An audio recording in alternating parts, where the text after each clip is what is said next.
About 2 p.m. We're here interviewing Mr. Anderson. May we have your complete name, sir? My full name is Webster Borgen Anderson. And Borgen is the Norwegian part. My father's name was Borgen.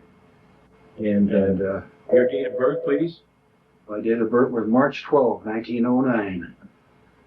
Would you mind giving us a little brief biographical of your early years before Virginia? Well, I was taken over to Anderson Point in the summer of 1909. And I don't know whether you know Anderson Point, but that's my grandfather homesteaded that. It's been in the family for 100 and some years. I hadn't counted the years, but I was taken over there that summer, I'm told. And every summer thereafter, and I spent my summers over there. We had a steamer stop there. We had a float. Later we had a barge. And the steamer stopped there, and all of the Virginias. In fact, before the Virginias, the Sentinel and the Magnolia used to stop there. And I remember the Magnolia and the Sentinel. I was pretty young, but I remember them.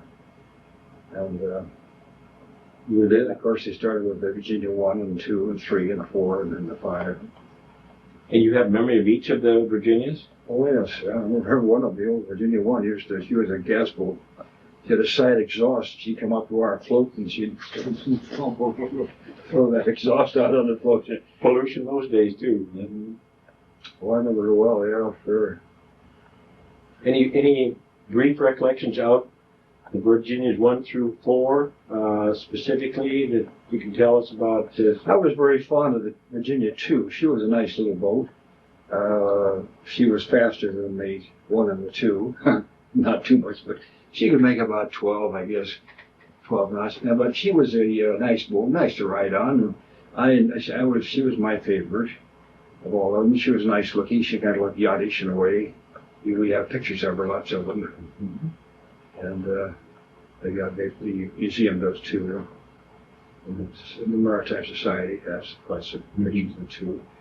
The 3 was not a very attractive boat, and she was very, very slow.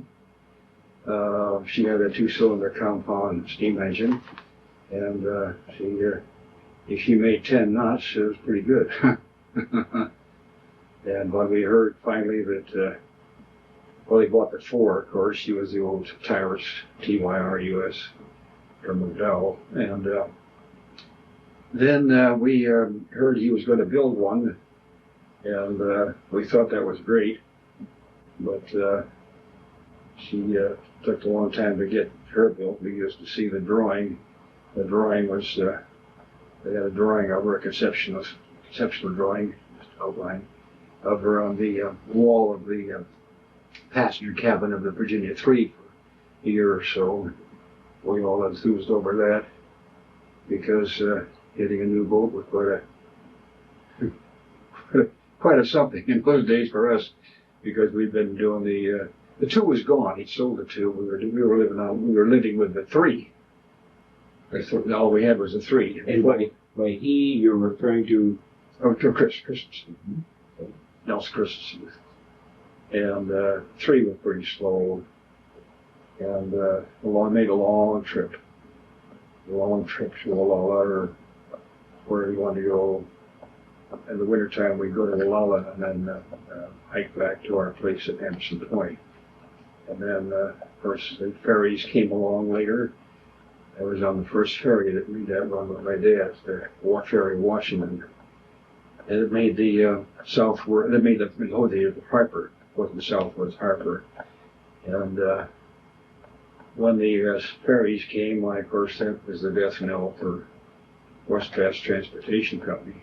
Roads started to come in pretty well.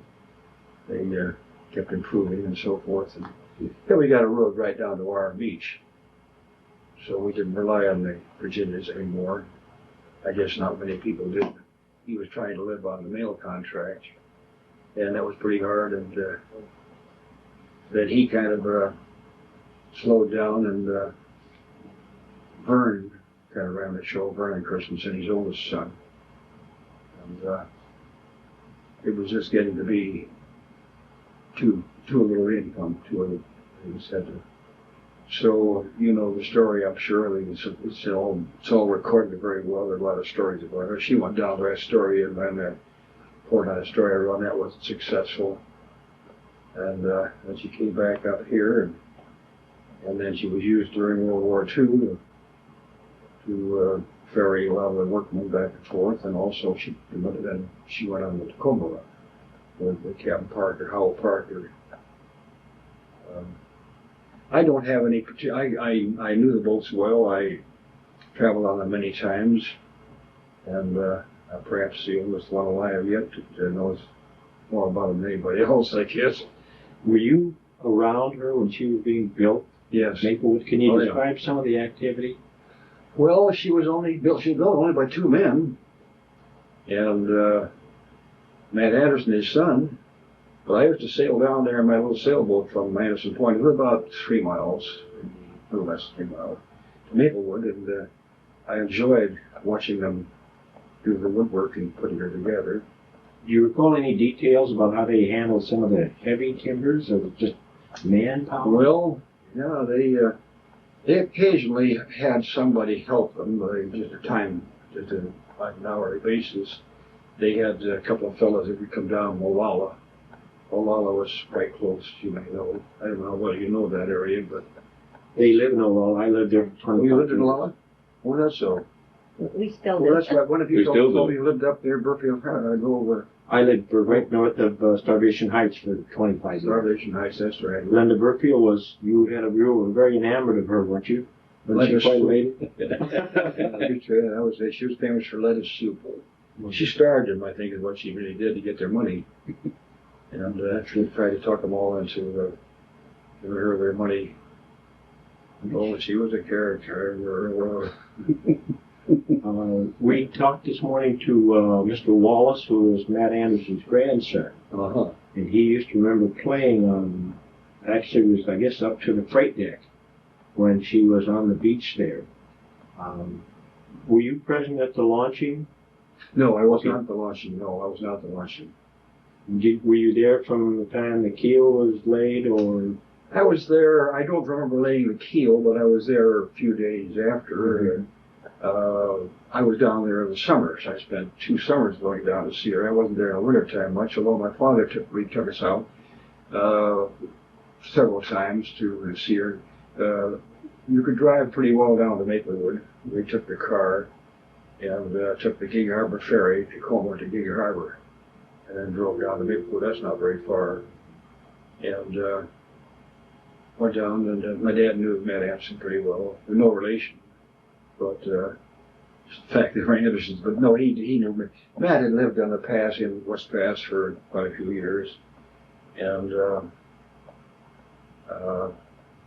he went back and forth into Virginia quite often, going into town to order and look at supplies and lumber, look at lumber and so forth. And he was quite a regular passenger on the old Virginia 3.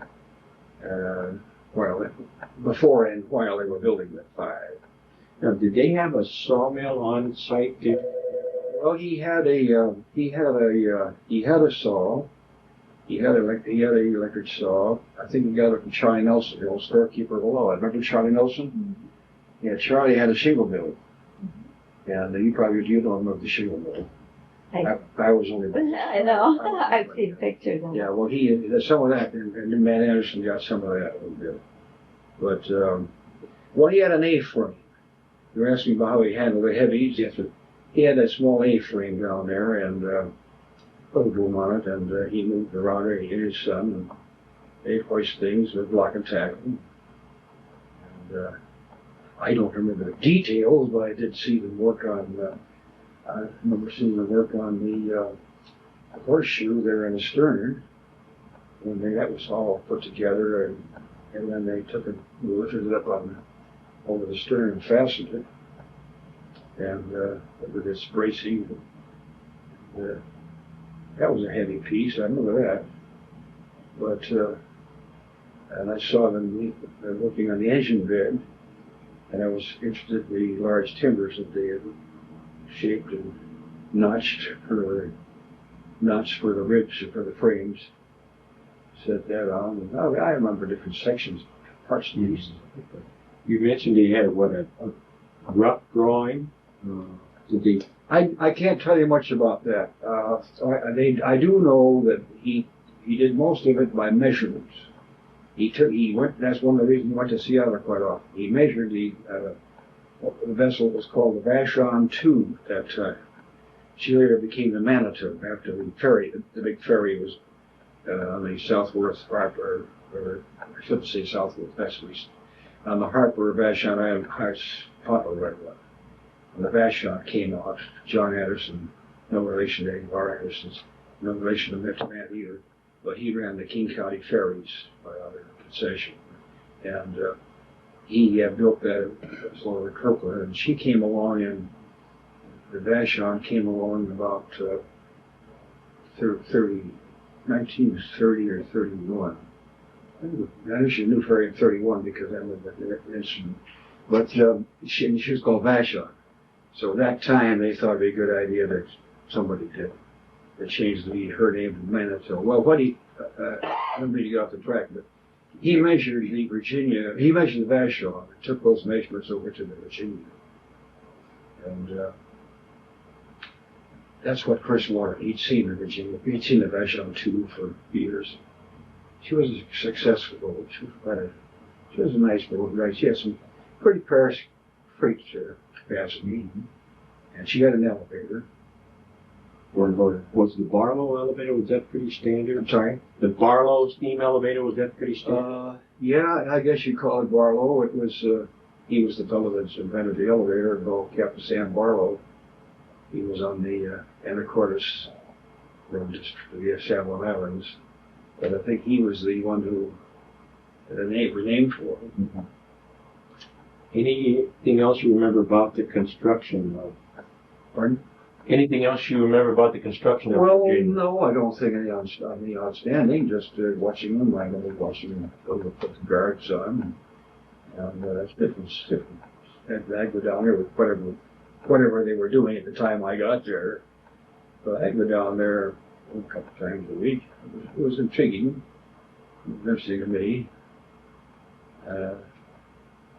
I sailed down and back, take finger down there, maybe depending on the wind and the tide and so forth. If we had a good north wind, they'd go down in the morning and come back in the afternoon, or go down in the afternoon and come back in the late afternoon, maybe.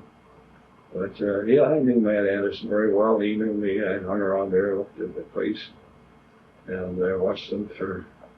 Wooden boat building intrigued me as a boy. I watched them build the tug Mickey, which became the forerunner, or that was the pattern, I guess you'd say, for 120 or 130 tugs they built during World War II. Mickey class, you might have heard of that. I've heard the name.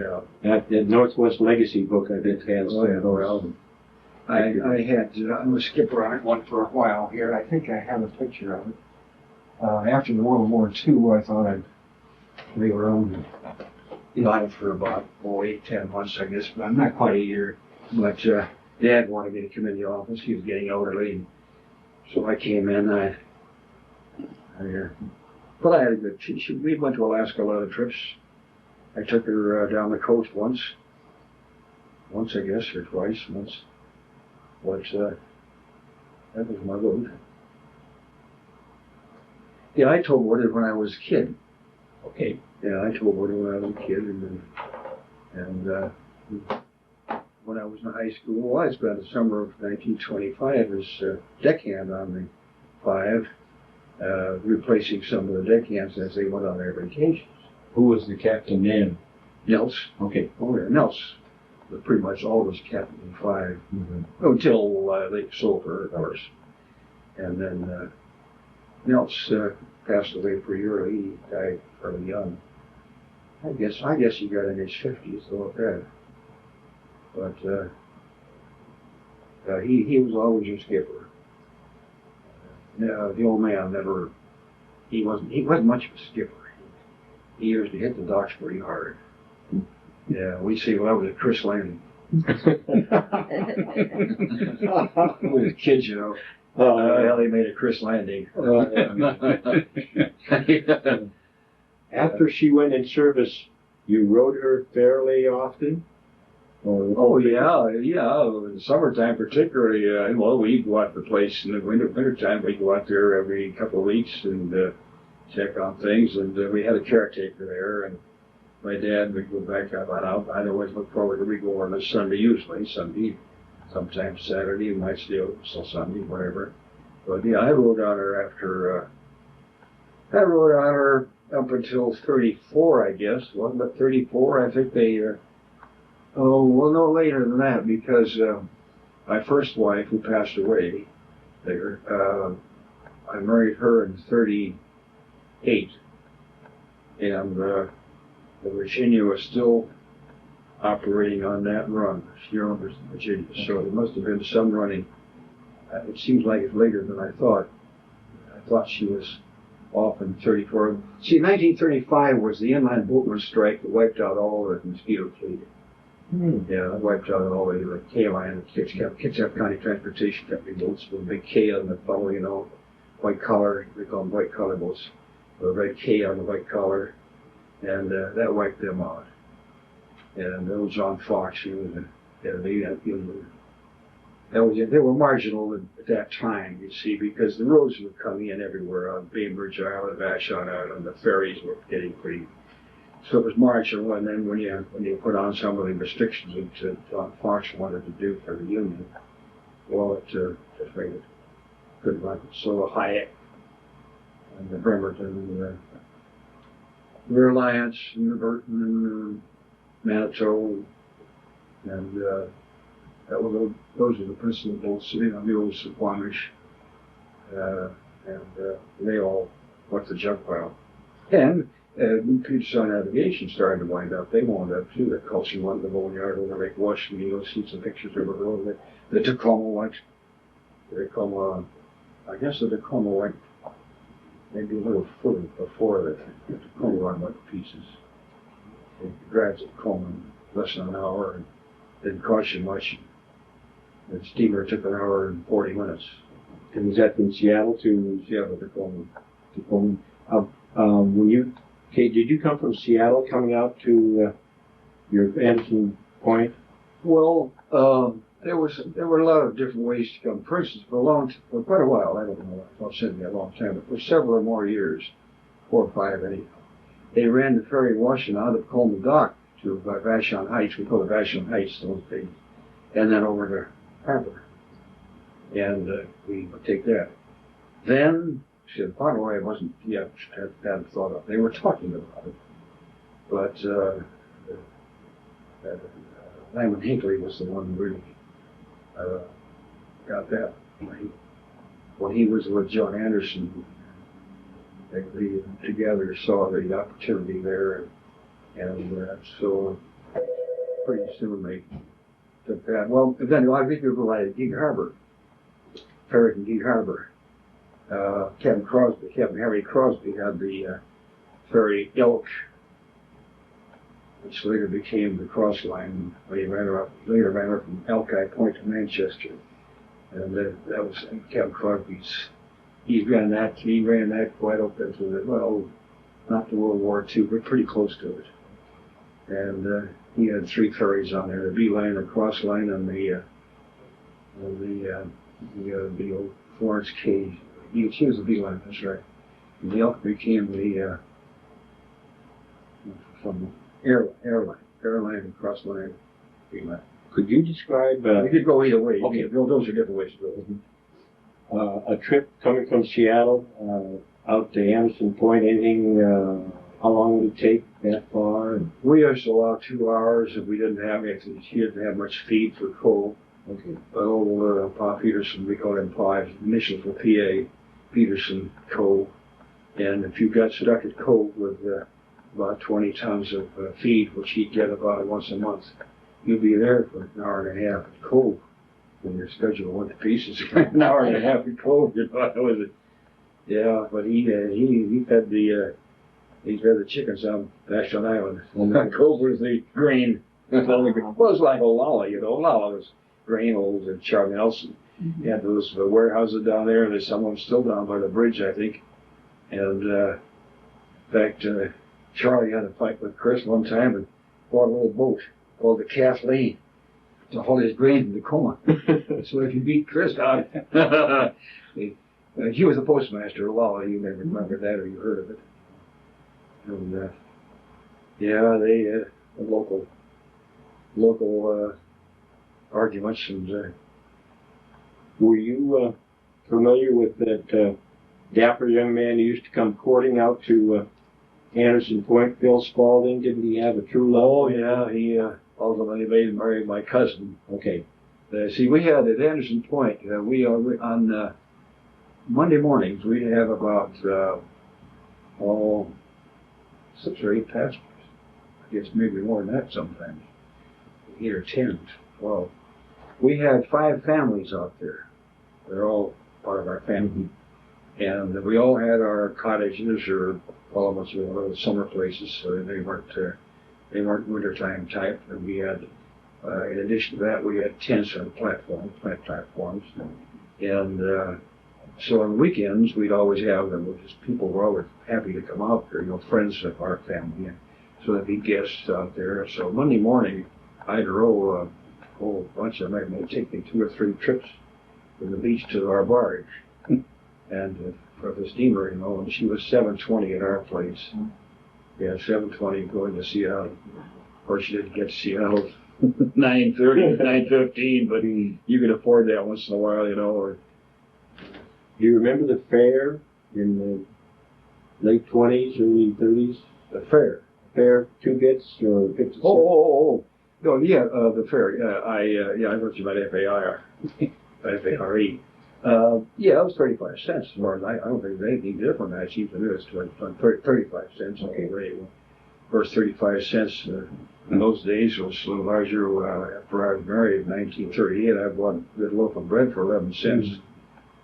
My wife and I thought we were kind of splounging when we paid 29 cents a pound for Reliance coffee. Reliance was ground here in Seattle. It was very national grocery put that on the shelves, and it was a good coffee. We liked it very much. So you could get coffees for 16, 15, 16, 18 cents, But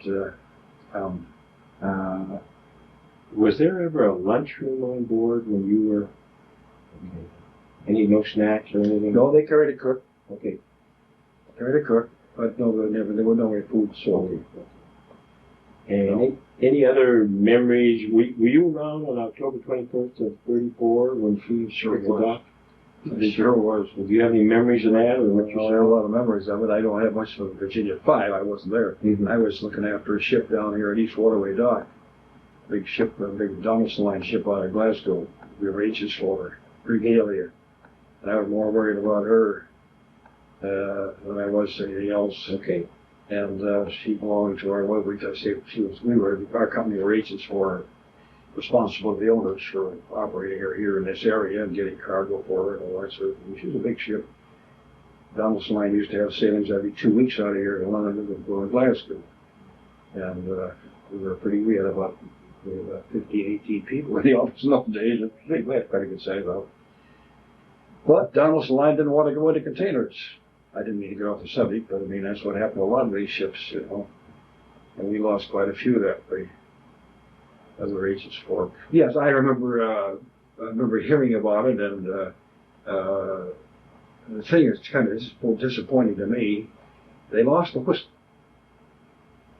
when the stack went over.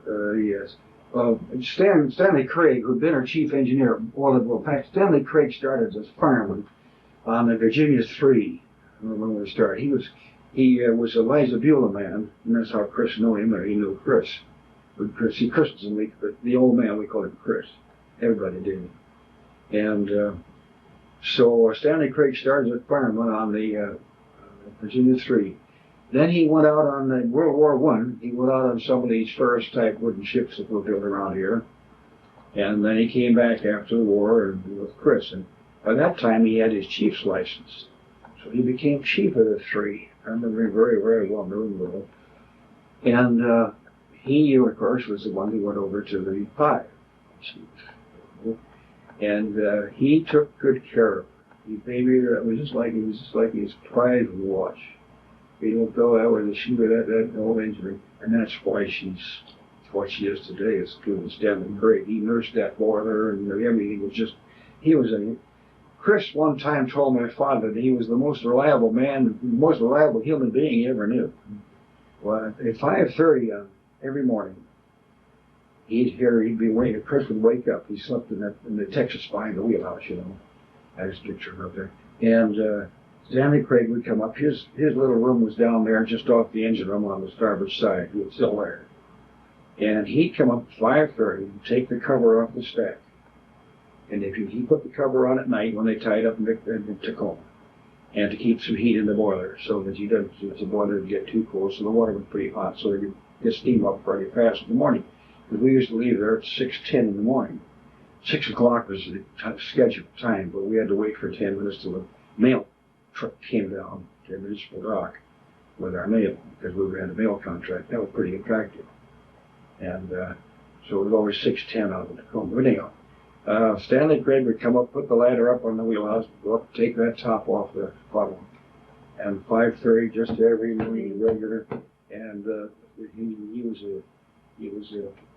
a bachelor for many years, and later he married. I think he had a daughter. In fact, I understand he did have a daughter. I didn't know that at the time, and she's living somewhere. I think around somewhere, not too far away. But Stanley Craig's the guy that saved her. He's the one that. He looked after her, looked after all of her, you know, like the bilge and water tanks and oil, fuel, and everything. You know, all of her underneath, all of her. Did he have any days off? Pardon? Did he get any days off? Not very many. He lived a tight life. He was 7 days a week on there. Once in a while we'd see another fellow on, but very seldom. Very seldom. That was his boat, and it was just part of his life. He seemed to love it. He seemed to like it, but she was always on. She was all ready to go out of Seattle at 3:30 every day of her life. That was her schedule for all the years she ran, 3:30 out of Seattle. Do you have any knowledge about, after the October 21st, 34 hurricane, whatever the winds were called, how Captain Christensen, I think he put $11,000 into her when the business was kind of headed down, was it, at that point in time? Well, they towed her into, as you know, I'm sure, because of all sorts of records that they're talking about. I mean, records. She went into Lake Indian Dry Dock, and they rebuilt her there. Rebuilt the deck house. It's all that. The hull wasn't damaged. Machinery was okay.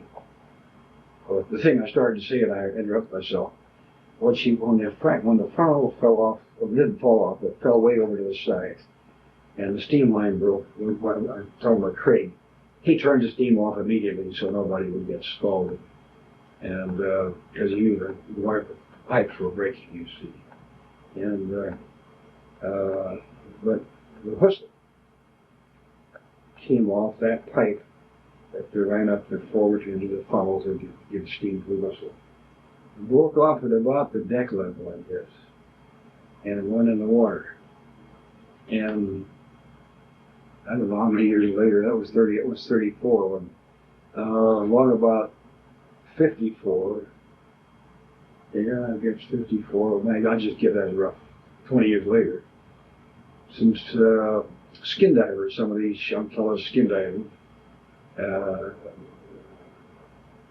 the Lala, the type of, they found this whistle brass come up through there, and that's where we lost it. I had rumors that Bill Summers took it down to his museum. You ever been to Bill Summers' museum? No, sir. Well, it's worthwhile seeing if you're interested in the Mosquito. Oh, is this Stretch Island? Yeah. Okay, no, sir, I haven't. Well, I took Phil's bowling down there. Phil didn't drive too much. I took it down there about 2 years ago. And I've known Bill very well for Bill Summers. And we found the Virginia 4 wasn't, but we couldn't find the 5. We thought that Bill had taken it. Somebody, they offered it to him, and he paid a few dollars and got it. Because he got a nice museum down there. But no, he didn't have it.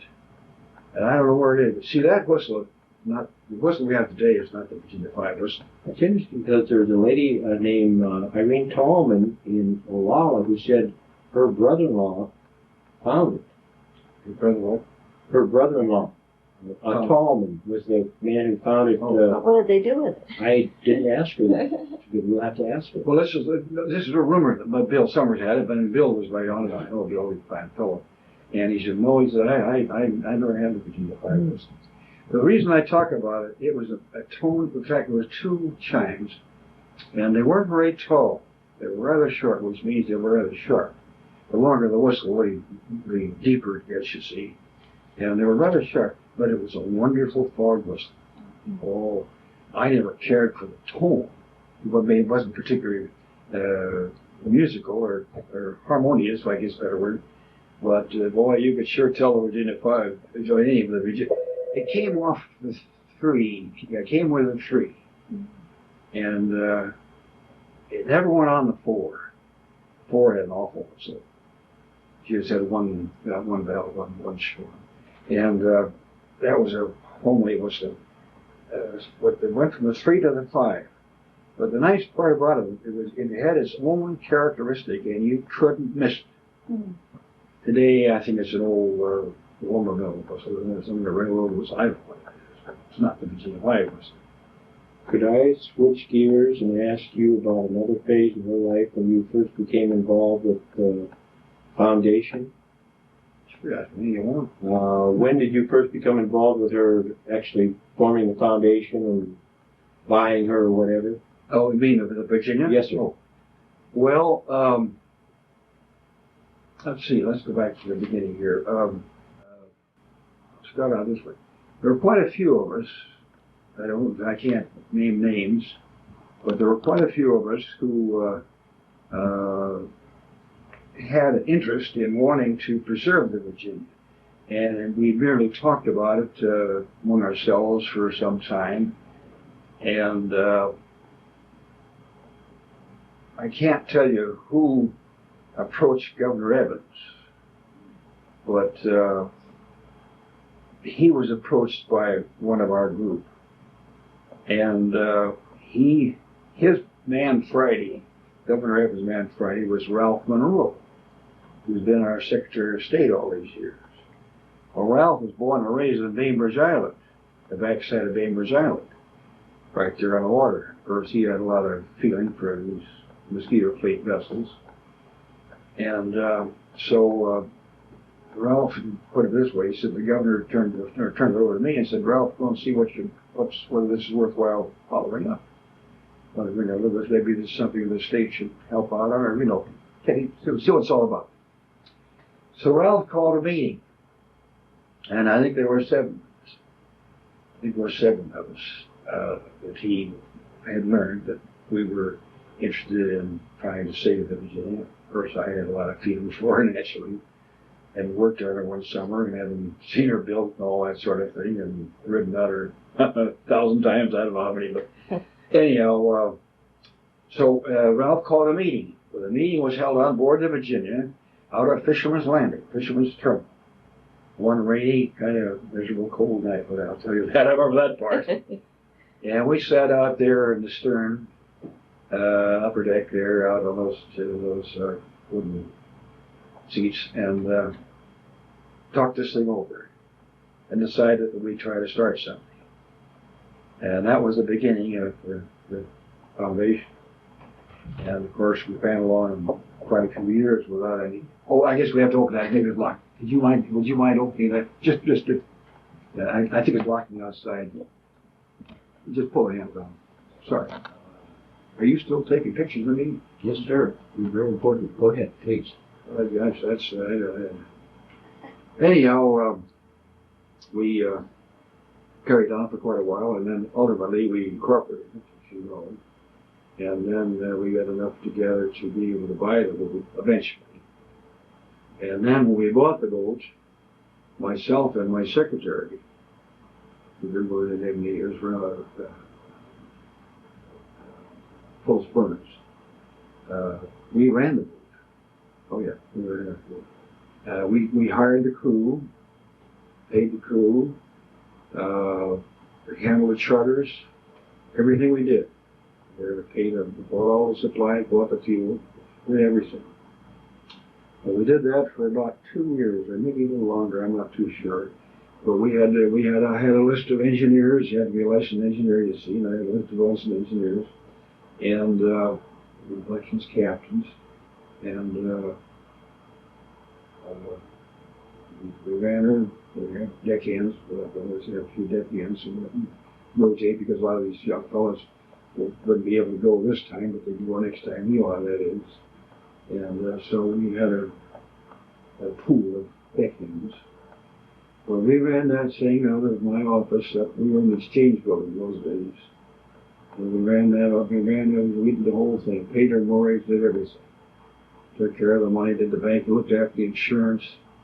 I still have some of the old insurance policies. Looking at them the other day, they're out here. And we did everything. The Captain Gunner Olsborg, who I was a shipmate with, and when I was on the Oriental run some years back, I was Trans-Pacific for almost 10 years.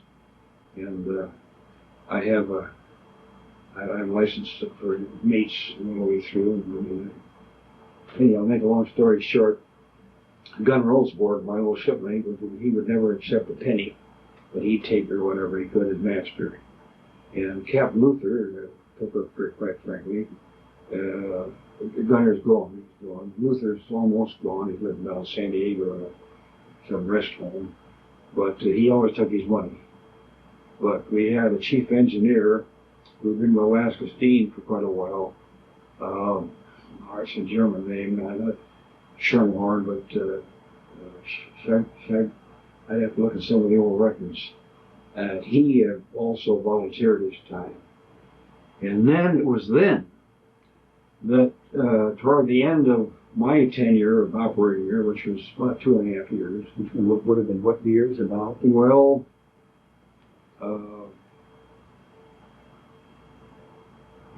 where did I see something that I got a whole box of all her stuff. We had her in the 80s, 80, 81, 82, 80, 83.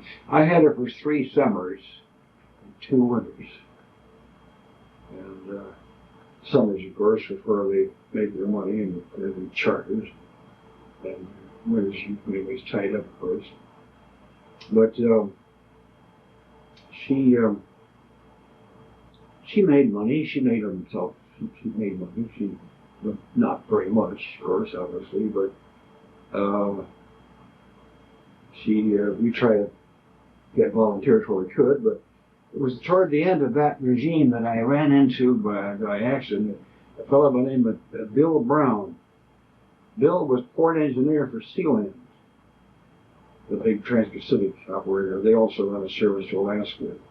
The port engineer. Well, Bill was a graduate of Kings Point Academy, and he's still a young fellow. Bill was only in his 40s, I guess then, but he had time in between the Sealand ships that he could get some time to Virginia, and he took good care of the engine room. Then he brought on his assistants, this fellow Anderson. We have a lot of Anderson connected with Virginia Flying. That's pretty good. But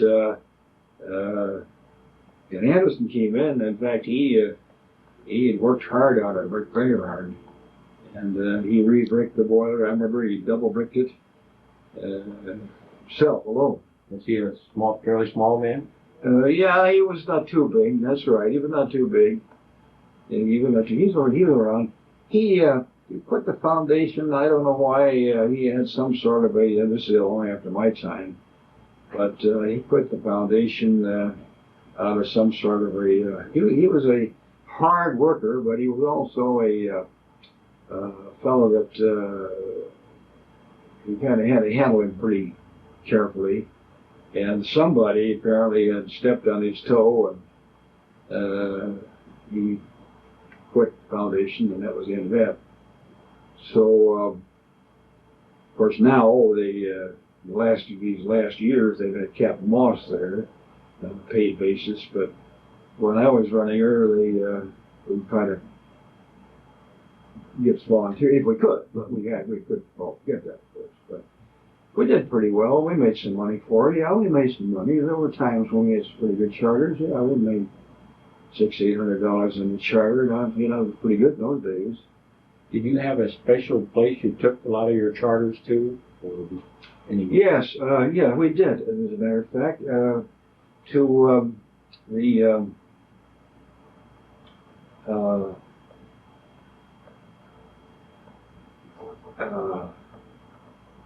the backside of Beamer's Alley, Aggie Pass. What do they call it? Kiana Lodge?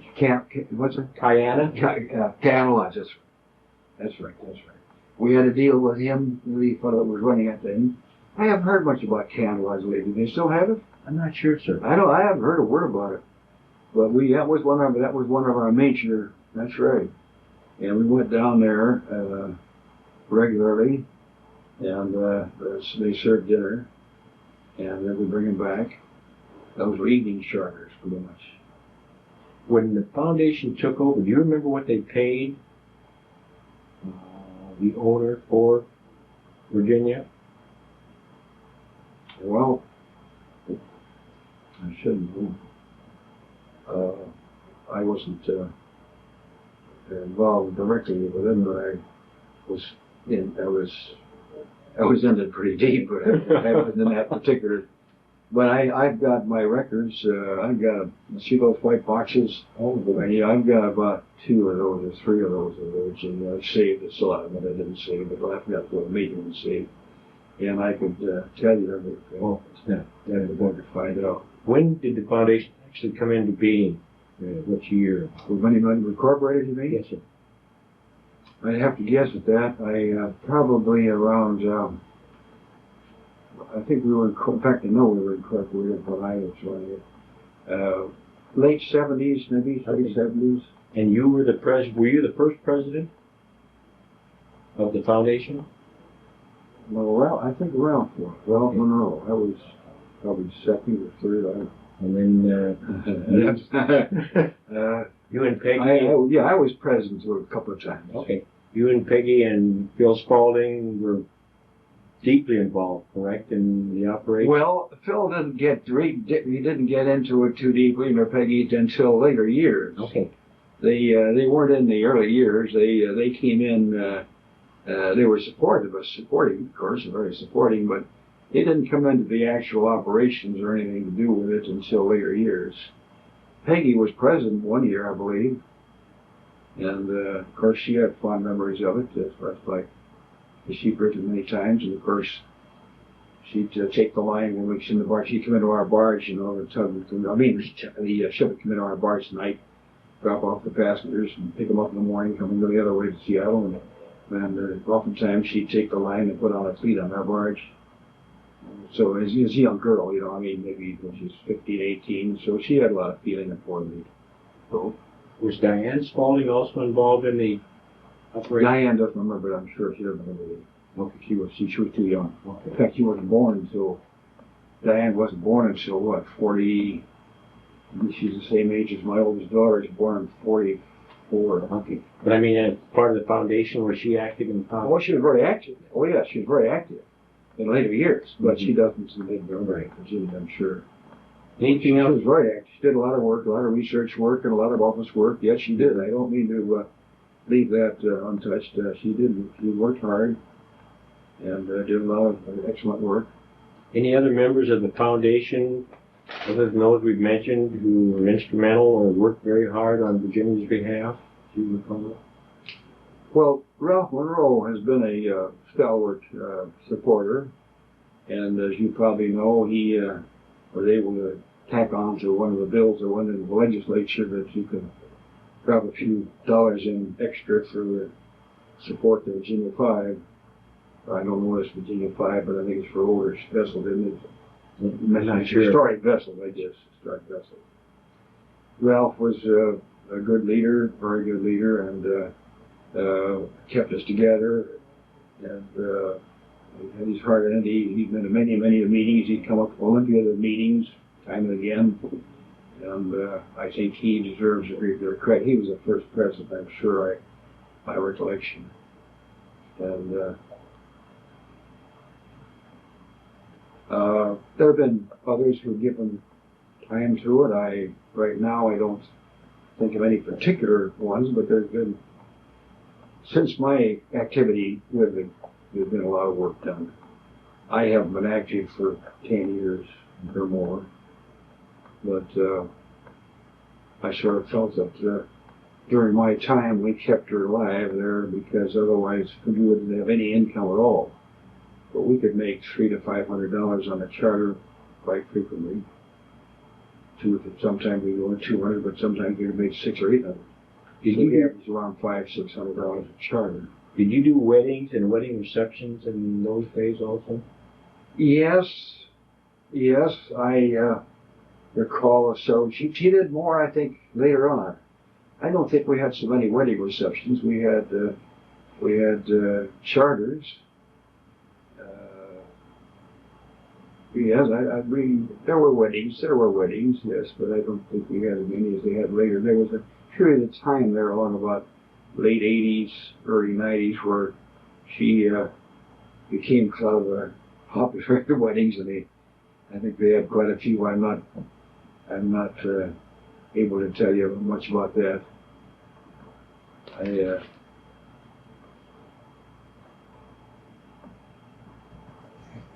But the interesting thing is they able to bring her through. I don't know what's going to happen when we get her back again. They've since built so many of these dinner cruise boats, and they're far more commodious than the Virginia 5. They're bigger and beamier, faster, and Much more efficient, I'm sure. yeah, sure, yeah, they are. And the only drawing card the 05 has left is the steam propulsion and the historic value. But at least we'll try to save her if we can. Yes, sir. Of course, you know, the Andrew Price has been the one who was saved her in the late years. He's my hero. Mm-hmm. Well, Andy's done a fine job, and I think that she wouldn't be doing very much right today. She wouldn't be much of a vote if it hadn't been for Andy coming in. And, She might be kindling by now. you know, Any other comments, sir, about Virginia, the foundation, her future, what you would give in the way of suggestions? well, I was just saying, I don't know how she's going to be able to compete with all of these newer vessels. When I had her operations, was responsible for her charters and her disbursements and so forth. There weren't that many boats out, but didn't have the competition. We had Lynn Campbell with his boats here. He had a couple of them, a third, I think it was. But he wasn't too much competition. He was more sightseeing around the harbor and that sort of thing. And he went to Blake Island quite frequently. We didn't fit in at Blake Island. It was very difficult to get into Virginia to Blake Island. Very difficult to get in and get out. It just wasn't her. That wasn't her berth. But Guyana, we had no problem in. Except one time when I was on her, steering gear broke. we had to time our, it broke right up there below the wheelhouse. And you couldn't splice it because you couldn't get at it. It was right under between the wheelhouse and the lower deck. And so we had to steer with the jury rig and the rudder back there. Quadrant, I should say, block and tackle in the quadrant. And that was the night I'll never forget. But and we had other times when things were a problem, but fortunately nothing serious.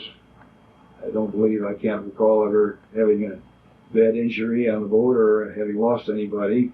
Do you remember what her interior was like in the early days? Of course, he had those movie seats. He bought Chris bought, when he built her, he bought these extra movie seats that were left over from some movie house. Okay. And they were they had an iron arm a wooden seat, a wooden chair, wooden back. Yeah, And when you went down you went in the door and went down the main cabin there, it looked like you were in a movie theater. How about the bulkheads, or were they made out of just wood, or was there any color to the decor? Well, originally she was just natural wood, varnished. But I don't know what they did later. I think they did different things. Did different things. Were you present when she and the sightseer had their last steamboat race in the Elliott Bay? Yes, I was there. I was on that race. I wasn't on her. I was on the. I was on another boat that we looked after quite a bit. The Aleutian Native. She had been the fireboat for the city of Portland at one time, and when they sold her, the Kanaga Ranching Company in Alaska bought her, and they called her the Aleutian Native. And then ultimately she was bought by a Seattle group, which I was close to, and ran her as a little tanker up and down the various ports in Puget Sound and to Canada. And I was active in her operation at that time. And I was on board her when they had that race with the stern wheeler and the Virginia. And Did Virginia fudge at the starting line at all? why I can't. I don't. Any other comments, Mr. Anderson, about our lovely lady, Virginia? Virginia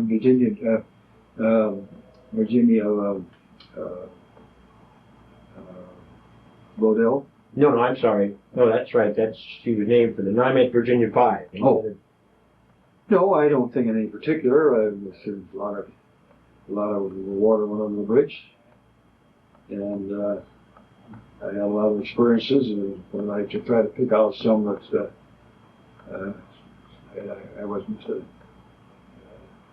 I'm not prepared to pick out any particular one, but it was a long pull. We took her over in 76, I guess, 76, and I was with it pretty strong until about the middle or late 80s, about the late 80s, and now they've given me the honor of being Director Emeritus. The pay's still the same, though. Yeah, right. Well, thank you very much, sir. And incidentally, may we use this video for promotion of Virginia and the telling of her story? Well, I didn't realize you had it on all the time. I would have been a little bit more outspoken or looked at it more. I've been looking at you and you were asking the questions. Well, as long as you were at ease, that's the important. Well, anything to help with Virginia, of course. As you know, I keep a little picture of her up there, and I look at her every day, and I worked hard in my day with her and on her and so forth, and but to be honest with you, I think this is off now, isn't it? No. Oh, it is? So, if it's all right with you, we'll use a portion of this for promoting Virginia. Well, out what you want out of it. Very good, sir. Yeah, some of it I was kind of looking down here. But well, we'll give you a copy so you can view it. And it's about 3 o'clock. Thank you very much, Mr. Anderson.